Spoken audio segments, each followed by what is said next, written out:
Hi! Happy Friday! Ay, sorry, takilikili nakita. I have my visitor ngayon. Darating yung pamangking ko, si Graydon. Nagluto ako ng ito. Nililuto ako.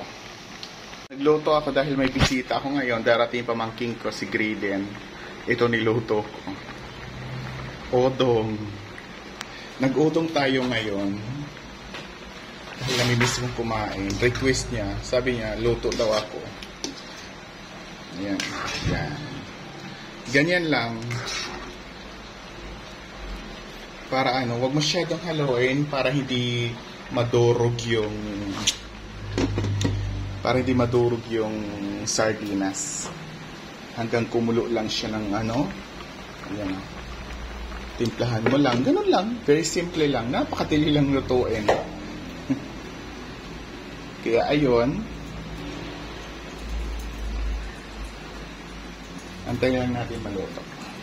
Okay? Update ko kayo mamaya. Thank you guys!